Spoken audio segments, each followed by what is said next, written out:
I think I already did some vlogs regarding Capre. For how many times, I guess.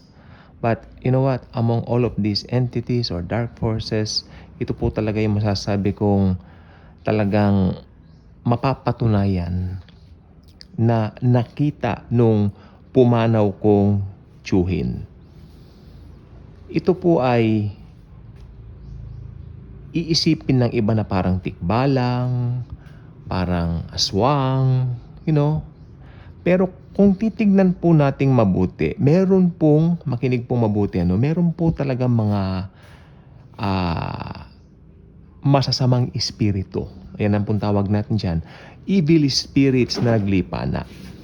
Ito po yung mga anghel na itinapon, no? Fallen angels ang tawag po sa kanila. Sila po ay sumama kay Satanas. Okay. Some of them right now nasa Tartarus, pero yung iba po naglipana, nagkalat. Huwag po sana kayong malilito dyan. Nagkalat, naglipana, nagdi-deceive po sila ng mga tao. Tungkol po sa Capre, ang Capre po ay isa pong masasabi ko na kapag ka napag-uusapan, talagang yung mga balahibo ng mga ninuno natin ay talaga po namang tumatayo. Nanginginig sila, nangangatog. Ano po, no? At ito pong kwentong ito, I think kung talagang makikita nyo po yung mga lumang vlogs natin regarding Capre, ito po ay nakapaloob na rin po doon. Pero right now, tutukan lang po natin ano ba ang nangyari nung Holy Week ng 1978. So, alam po ninyo, nung 1978,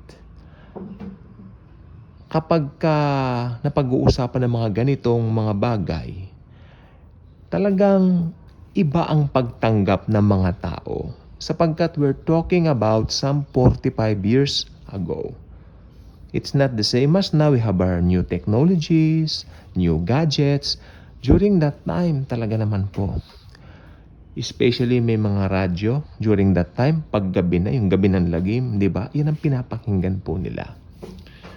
But, ito po nangyari sa aking tiyuhin noong taon ng 1978, na sabi ko na nga po, ito po ay hinding-hindi niya malilimutan.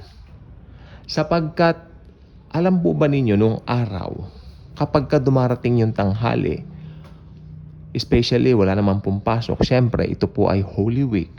Hindi po ako nagkakamali, Huwebes Santo yata ito nangyari, o Biyernes Santo pa nga mismo actually, Siya po ay pumapanik doon sa second floor. Pero syempre pumapanik po siya roon, nagre-relax siya. Nagpapatugtog siya ng plaka. Alam niyo yung long playing album ng Saturday Night Fever? Soundtrack po ito ng ang kumakanta rito yung The Bee Gees, Barry Gibb, Maurice Gibb, Robin Gibb, di ba? Yung paborito niyang kanta rito yung Stayin' Alive. Habang tinutugtog niya doon sa kanyang record player, may record player po kasi doon sa ikalawang palapag na yun ng lumang bahay. Bali, ancestral house na po yun, ng mga ninuno namin. Siya po'y pumanik doon at nagpapatugtog nga po kasi siguro naboboring po. Pero naaalala niya, during that time, hininaan lang niya kasi sa di kalayuan may nagpapabasa ng Pasyong Mahal. Hindi ba? Alam naman po natin yan. Habang abala ang mga tao, nandun sa mga pabasa, nanonood ng mapinitensya siya, ayaw niyang ganon. Mas pinili niya nagpapatugtog ng plaka, nakikinig ng music. Hanggang dito po sa tapat mismo nung puno ng atis at saka puno ng bayabas. Magkatabi kasi yan, po. So, mataas yung puno ng bayabas. Mataas-taas ng konti kumpara dun sa puno nga po ng atis. At kapag ka ikaw po ay nandun po sa second floor, ito ay talagang mas makikita mong mayabong yung puno nito. Ito nga pong bayabas na ito. Katabi ng punong atis po eh.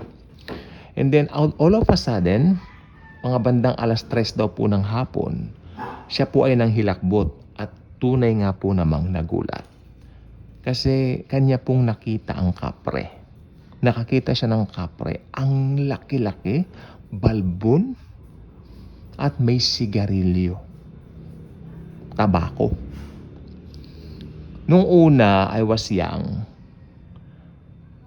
Kumbaga, takot na takot ako. Pero habang lumalaki ako, habang nagkakaisip ako, unti-unti ko itong binabaliwala. Malamang, ano lang yan, parang hearsay, something like that, ano? Kasi nagkakaisip ako, nagiging teenager ako. Pero, nung nakausap ko po yung tito ko ng personal, he mean it well. Totoong nangyari yon. Hindi ako nagbibiro. Yung mga kwento ko noon, ikwekwento ko pa rin ngayon, totoong nangyari. Well, alam po ninyo ang tao, di po ba? Talagang hanggang matanda na siya pag napag-uusapan niyo, may kilabot siya. Talagang natatakot siya. Ngayon, pumanaw na rin po siya eh. So, naaalala ko, I think it was 2003 o 2004 nung nagkakwentuhan po kami muli, no? At doon po niya binanggit sa akin na talagang nakita ko yun. Talagang nakita ko. And during that time, ako po ay mananampalataya na ng Panginoon. At akin pong napagtanto doon sa Bible na itong mga evil spirits na ito, nag-aan yung mga dark entities. Pwede maging tikbalang, maging aswang, at maging... Kaya yung mga nakikita natin, halimbawa may pumanaw tayo mga kamag-anak, mahal natin sila. Alam natin yan, mahal natin ang mga mahal natin sa buhay na pumanaw. We're really longing to see them again, right? Especially pag kamamatay lang, kung mahal na mahal mo. Gusto mo siyang makita. Gusto mo siyang yakapin muli. Kaya, alam po ba ninyo, ang mga evil spirits gumagawa ng paraan para dayain ang mundo. Dayain ang mga tao. Kaya ang gagawin ng mga evil spirits, gagayahin nila yung anyo ng mahal ninyo sa buhay. Ano? At sila po ay magpapakita ron sa namatayan. Kung hindi man nanampalataya yung taong yon, yung naiwan na yon, at yun ay hindi nagbabasa ng Bible, siyempre hindi nga po believer ni Lord Jesus, sasabihin niya, ay, nakita ko nanay ko, uy, nakita ko tatay ko, uy, nakita ko yung anak ko, nakita ko yung asawa ko na namatay na. Kasi nga po, nakita talaga nila. Ang pinag-uusapan, nakita nila, sila talaga yun. You know what, my dad, namatay po yung kanyang mother, lola ko. Kamamatay lang ng aking nanay, sabi niya, my mom just died kanya. And then nakita ko, pag lingon ko roon ika sa side ng pintuan, nandun daw yung kanyang mother, nakita ng father ko, ng dad ko, nakatawa raw sa kanya. Hindi pinansin ng daddy ko. Kristiyano ang daddy ko eh. Familiar spirit yan. Sabi niya, nung pagdating niya sa bahay, kwento niya sa amin, gusto kong goyoin ni Satanas. Iba talaga pa nagbabasa ka ng Biblia. Hindi ka pwedeng goyoin ni Satanas. So, alam po ba na itong family namin, marami po experience sa supernaturals. Pero since I am a believer, nakafocus lang ako sa Panginoon, alam ko hindi kami pababayaan, nandyan lagi siya. Nandyan lagi siya to protect us. Ang dami po. Pero ang tungkol naman po dito sa mga kapre, balik po tayo, ano po, ito po kasi ay entities din na popular. Kaya ang gagawin ng mga evil spirits, sila po ay magbibihis ng kapre. Sila po ay mag-aanyong kapre para goyoin yung mga naniniwala doon. Just like what happened to my late uncle. Nakita niya, Biyernes Santo, alas 3 ng, hapon, sa puno ng bayabas, katabi ng atis, nagtatabako yung kapre. Gitlang-gitla ako, sabi niya. Hindi ko alam ang gagawin ko. Nautal siya.